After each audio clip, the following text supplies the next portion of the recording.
where all the this stuff is. We have the upper respiratory tract up here, and the so-called lower respiratory tract located in the chest cavity. And two primary functions. One is exchange of gases. Okay, and you can see right away chemistry, the possibility of chemistry topics rearing its ugly head, and regulation of pH balance. We're going to have to talk all about that and what that means. And healthcare professionals should know about these topics because they come up in the field, and you'll find that you'll be about the only one that really understands what's going on because you took my class. And so it's important stuff. Okay, so the definition of respiration is exchange of gases between organisms and the environment. And we live in this rather, I think, almost bizarre atmosphere that contains 20% oxygen, 21% to be exact. Oxygen is a very reactive substance. It's actually reasonably carcinogenic, believe it or not. And it's rare to find a planet that has an oxygen atmosphere. And so we live in an oxidative environment, basically. Oxidation gets its name from oxygen, because the chemistry of oxygen can be summed up by the fact that all it wants to do is take electrons from other molecules, and it's very good at it. Okay, so when a metal corrodes, it's giving electrons to oxygen in the air. Okay, and so it's not surprising that so many of the chemical processes in our body are oxidative processes that involve loss of electrons, because down at the end of the line, we've always got oxygen as the ultimate electron acceptor. Okay? Electrons aren't going to go anywhere if there's nothing to take them, and so most of these processes wouldn't happen on any other planet but ours. Okay, so exchange of gases occurs in two places. The little air sacs in the lungs, called alveoli, which is plural. And so the function of the lungs, we all know, is to oxygenate blood. Blood is pumped to the lungs, and oxygen flows in from the environment and is absorbed into the blood. And that process is called external respiration. Then the blood circulates to all parts of the body, and we have another exchange of oxygen with the tissues. Where are the tissues? Everywhere.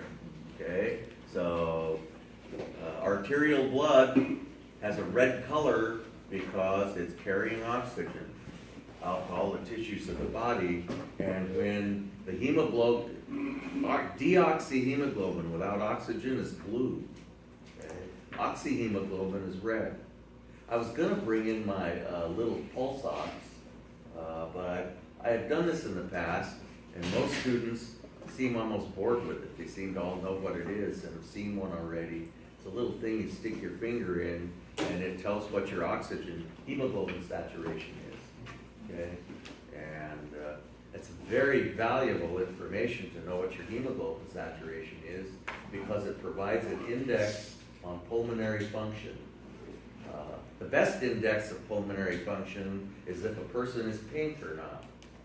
Okay, because that means that their blood is red and it's oxygenated. If people start to turn blue, they're in a condition called cyanosis, and they're lacking pulmonary function, and they're not oxygenating their hemoglobin. So we'll be talking about all that stuff in detail. Okay, so this is kind of a dorky picture, but the air was meant to be breathed in through the nose, because the nose is essentially our air conditioner. You may have noticed what happens if you breathe in through your mouth. The tissue gets all dried out, and the air is just a little bit dry as it enters our lungs. we do that when we have a heavy oxygen requirement, but it's better to breathe through your nose if you don't, because the nasal cavities are air conditioner. It warms, moistens the air, and removes particulate matter. So, okay, and a little nasal anatomy, mostly cartilage, as we know. Okay, the anatomy of the nasal cavity is good stuff to know. And we've talked about the nasal conchae before that serve as baffles. The air comes in through these little holes called the nares and swirls around through this system of baffles, and the tissue is very warm and moist and highly vascular. It is so vascular, as a matter of fact, that it really never cools off. I mean, we can be breathing fairly heavily and the air doesn't cool off and the tissue doesn't dry out. And that's because it's so vascular. A lot of blood flow to the tissue of the nasal cavity. Plus it's lined with mucus, which traps particulate matter. And so it is our air conditioner. Here we have the hard palate. You may recall that, and back here the soft palate, and all of that's good anatomy to know. Okay, so our air conditioner. So that's the first stage of respiration, is breathing the air in through the nasal cavity. And the nasal cavity is larger than you might think. Okay, and we've seen these pictures many times before. Probably see them again. Okay, mucus is a very important substance in the human body. It's not just involved in the respiratory system, it's involved in a lot of other organ systems where it performs a myriad of different functions. Okay, the primary function here is to prevent the tissue from drying out and mostly to trap particulate matter. We even secrete mucus deep in the lower respiratory tract, and little cilia sweep it up out of there. And everyone always has to tell the story about folks who smoke, put those little cilia to sleep, and so they don't sweep the mucus out. So a lot of those folks have to cough to get the mucus out. Otherwise, there's no other way to get it out. It's true, but I mean, you know, doesn't stop people from smoking, nor am I on a big harangue to accomplish that. It's an aqueous suspension of a substance called mucin, which is kind of half protein and half carbohydrate. Okay? The sinuses, really their respiratory function is somewhat obscure, but they all open up via teensy little passages into the nasal cavity. And an obvious, probably the reason that they have connect to the nasal cavity is just to equalize the pressure. Boy, if those little conduits ever become plugged up, because you have really serious symptoms. People who have sinusitis, usually it's the cause is those little passageways get plugged up, and so every one of those is connected by a little tunnel which opens up into the nasal cavity. And the surgery to open up those little passageways is not fun. Okay, it's the only time I've ever heard of cocaine being used as a pharmaceutical. Is if you have that surgery, they'll soak cocaine hydrochloride in cotton and stuff it up in there because it's a local anesthetic. And so, but that seems to be the best remedy. Okay, but the obvious function of the sinuses, it seems to me, is just to render the skull lighter. Don't want the cranium to be any heavier than it has to be. And so, of course, it makes our voice resonate in a way that we think is pretty nice, but that's probably has nothing to do with why we have them. Okay, so the sinuses, we've talked about them before. And that's kind of enough talking about them. The pharynx is an anatomical structure that we need to talk about, and it's good anatomy. It's a passive conduit that connects the nasal cavity with the lower respiratory tract. And it doesn't perform any physiological function other than it's just a pipe through which the air travels once it's been conditioned. But the anatomy is kind of neat. It consists of 3 parts. I will never just ask pharynx in lab. In fact, I even have some lecture quiz questions on some of this anatomy because it's important to understand even in you know, the physiological context. So the nasopharynx, best to point to a picture. So the nasal cavity formally ends right here at the posterior part of the nasal conchae, okay? And the part of the pharynx in between this little thing that hangs down in the center of our oral cavity is called the uvula, and it's part of the soft palate, okay? Between the uvula and the nasal conchae, that part is called the nasopharynx, okay? The soft palate closes when we swallow to prevent food from going up into the nasal cavity. So this is nasopharynx. The part between the uvula and the epiglottis is the oropharynx, which is the same thing as our throat. And it really doesn't comprise a very large part of the pharynx, does it? So I have a quiz question that says, which of the following is synonymous with throat? And I say nasopharynx, oropharynx, or laryngopharynx. And what one do you pick? Oropharynx. Finally, the part below the epiglottis, which is the little trapdoor that closes over the airway, okay, when we swallow food or water, that little part is called the laryngopharynx, or depending on how you choose to pronounce it, laryngopharynx. Okay? And so that closes when you swallow something.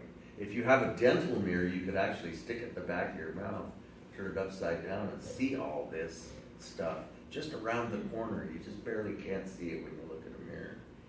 It's quite interesting. So, okay. So here's obviously a Netter picture that only Netter could come up with something like this. What he's done is taken the pharynx out of somebody in his mind and cut it open, okay, and spread the edges apart so that you can see right here we're looking at the uvula, and this is the oropharynx, and up here we're in the region of the nasopharynx. You can see nasal conchae, and this is the epiglottis, and you can see how that would close over the opening to the airways called the glottis. And so the epiglottis closes quite nicely over that. And so sort of a bizarre looking picture. I've always liked that one though. So that's the pharynx. The larynx is the organ of speech. Its upper margin is formed by the hyoid bone, okay? And it's purely a cartilaginous structure. The largest cartilage is called the thyroid cartilage, and you can palpate this little part that protrudes anteriorly. We call it the Adam's apple, okay? The thyroid prominence, Adam's apple. We have the cricoid cartilage down here, and the beginning of the trachea, the windpipe, and you can see these tracheal C-rings which hold the trachea open. Okay? So we don't want the trachea to be collapsible, do we? Okay. So here is a mid-sagittal slice looking through the larynx, and you can see the vocal cords, and this is a little cartilage that controls the tension on the vocal cords. And there are several muscles that attach to this arytenoid cartilage, and depending on their state of contraction, if you pull this arytenoid cartilage back, that's gonna put increased tension on the vocal cords, won't it? And that'll increase the pitch of your voice. So, testosterone secreted by males during puberty increases the thickness of the vocal cords, so you have the inherently deeper voice possessed by males. Okay. So here's a posterior view of the larynx, and you can see the epiglottis, which closes over the glottis. And all the tissue's been stripped away, and we just look at the cartilaginous portions, and you can see the thyroid cartilage posteriorly, and the cricoid cartilage, and the epiglottis. And you can see how it would fit right over the glottis when it folds down.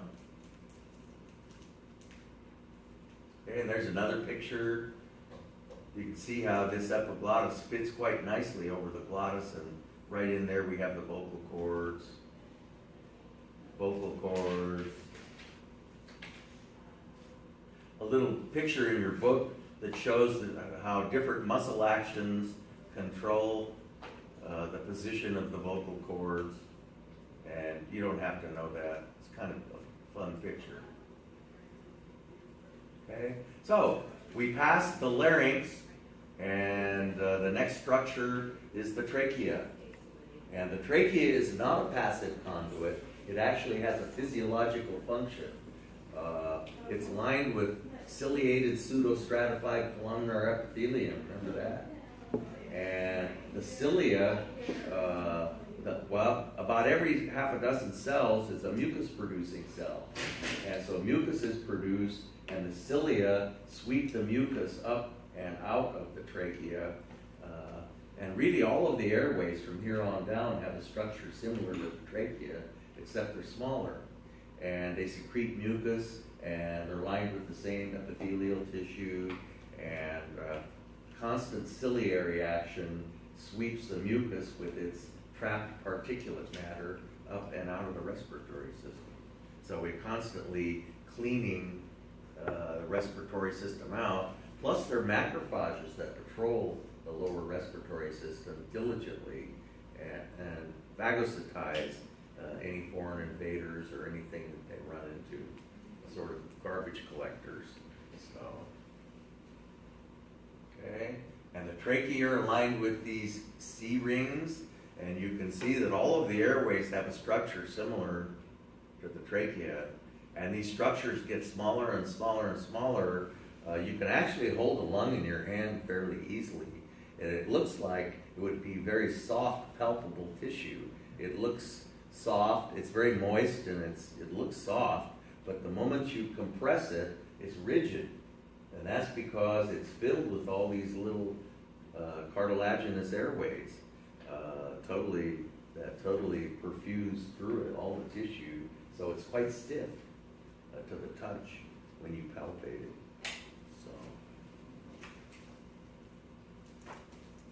Okay, and here's the structure of one of the C rings. The reason the ring doesn't go all the way around, there are two reasons I can think of. One, you've got a little muscle right here, and when that muscle contracts, it constricts the airway. When the muscle relaxes, it dilates the airway. Okay? And there are actually drugs that people take in inhalers that are bronchodilators. Okay? Albuterol being the most common one. Also, just posterior to the trachea, you have the esophagus, and when a big bolus of food passes down the esophagus can expand into the airway. Okay, and so that's another reason why the C ring doesn't go all the way around. Here we have a nice picture of the ciliated pseudostratified columnar epithelium, and this is your typical cartilage picture below it. Okay, and another picture there. What's this back here? Trachea? Esophagus. Yeah, and here's the trachea. So you can see how the esophagus could expand into the trachea, and here's that little muscle that controls the amount of dilation or lack of it of the trachea.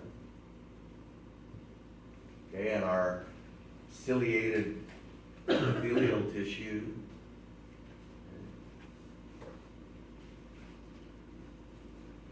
Goblet cells are just single cell mucus glands, and about 1 out of every half a dozen of these epithelial cells is a goblet cell.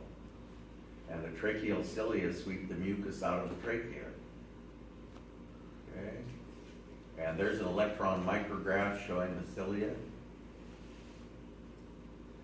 So, at some point, the trachea bifurcates into two lesser airways, one going to each lung, called the main stem bronchi. This is one slide that I changed because this is the terminology we're going to use in lab, so I thought I'd better use it in lecture too. Okay. So the larger the bronchus that goes to each lung is called a main stem bronchus. The plural of bronchus is bronchi. Okay? And then, of course, each lung consists of more than one lobe that operate independently of each other. The right lung has 3 lobes, so you're going to have 3 lobar bronchi. Okay, it's kind of hard to tell which ones are the lobar. That one obviously is, and that one is. Okay, probably that one too. And the left lung only has 2 lobes, so it's only going to have 2 lobar bronchi. 1 lobar bronchus goes to each lobe. Then each lobe consists of a number of segments, and so in the hierarchy of bronchus, bronchus hierarchy, the next smallest type of bronchus is the segmental bronchus. Okay, so we have main stem bronchi, lobar bronchi, and segmental bronchi that we'll learn in lab. So where's the main stem bronchi? Okay, the biggest ones are main stem. Because it says there's a I know, well, there's other names for them. So a primary. We're using these names. Main stem is what they call primary. Okay, so Yeah. So in lab, we will do main stem, lobar, and segmental. Okay.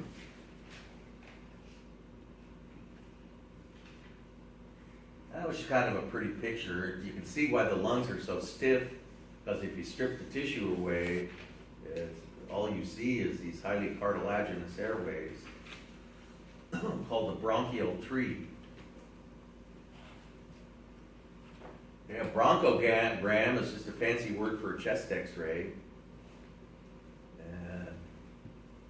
I mean, you've got to have some kind of really gross pathology for it to show up on a chest X-ray. This one looks normal to me, but one of the primary things they look at is liquid accumulating around the corners here.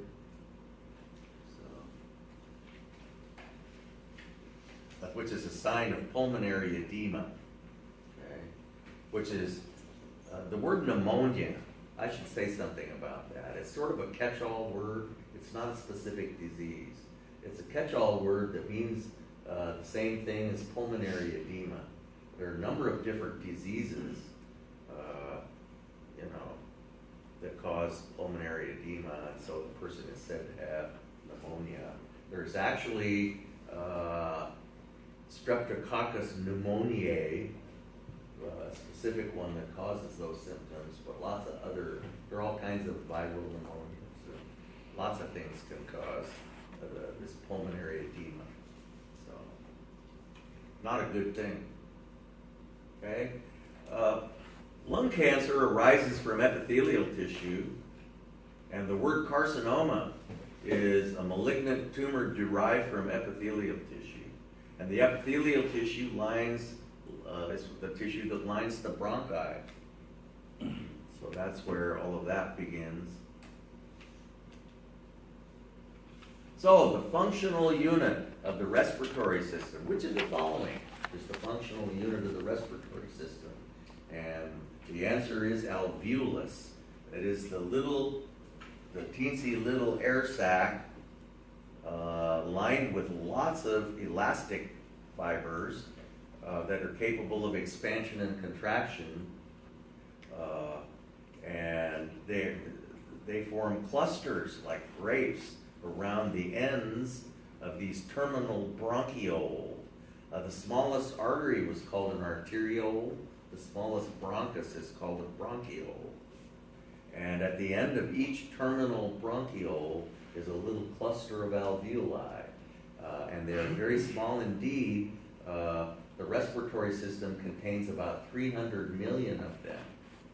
Okay? And of course they're highly vascular because the whole purpose of these little functional units is that oxygen passes from the air into alveolar blood.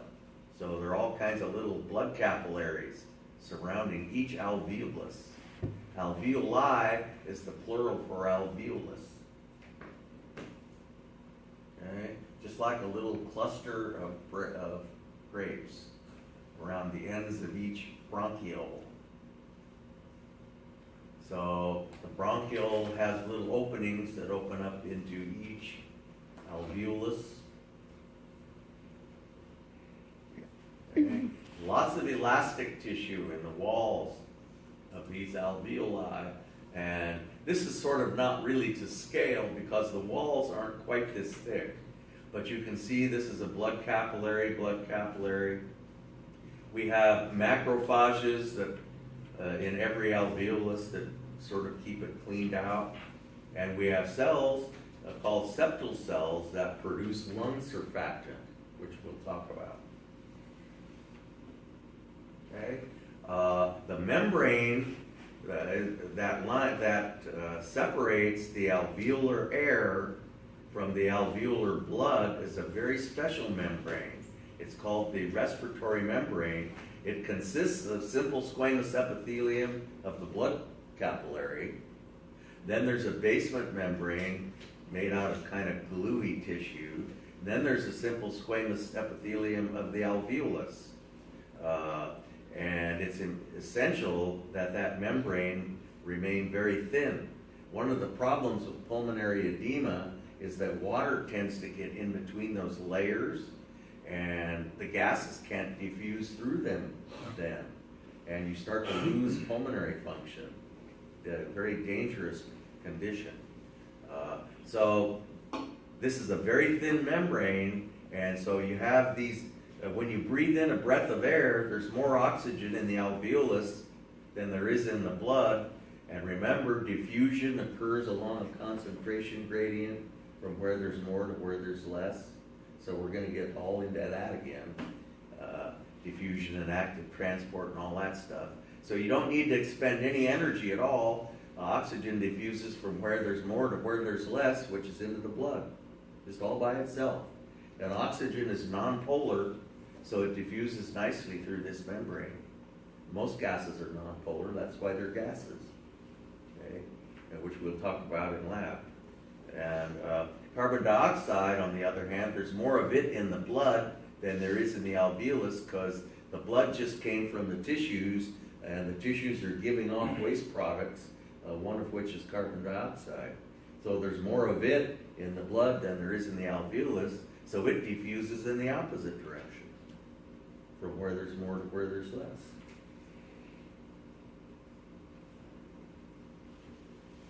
Okay. Lung tissue is very porous. It's the most porous tissue in the body by far because you have all these little air sacs in there. When you get a CT of the lungs, you have to set the machine at a totally different setting, or an MRI really, but it's more prominent in a CT. If you want to see lung tissue, you've got to set the machine in a way that you don't see any other, you get no tissue contrast from any other kind of tissue other than the lung tissue, because the lung has such a different density than any other tissue in the body. And somewhere in here I've got a picture that shows that. And you see all the little capillaries there. This is an electron micrograph. Another one. Lung surfactant that's produced by these septal cells. Most tissues of the body have a thin coating of water on them. Okay, it's what you think of as being the case. If they're moist. Okay, one thing we'll learn about water is that it's quite a highly polar molecule. I think we've talked about this already. It has quite a bit of charge character. That means one water molecule has a high degree of attraction for another water molecule. Water molecules attract each other. That's why water is a liquid that's rather hard to evaporate. Okay? And so water molecules stick together. That's why water, if you have a container full of water, it almost acts like it has a skin on it. And that property is called surface tension. That's why insects can float on the surface of water. That's why water drops are bigger than other drops, because they're of this skin. All the water molecules on the surface of the drop have a high degree of attraction for each other to sort of hold the thing together. So the walls of these alveoli are coated with water, and so when they collapse in their collapse form, the walls tend to stick together. And so if you just had one of them sticking together, it'd be fine, but if you have 300 million of them sticking together, all of a sudden you're looking at big problems with breathing. And so what these surfactant molecules do is they get in between the water molecules. They're both polar and nonpolar, and they have sort of a dual personality, and they can mix with the water and kind of get in between the water molecules and prevent them from attracting each other so much. Physiologists and chemists like to say that we have reduced the surface tension of water. That is kind of meaningless, I think, to most students, and I can see why. Let's just say that it gets in between the water molecules and they can't stick to each other anymore. Okay?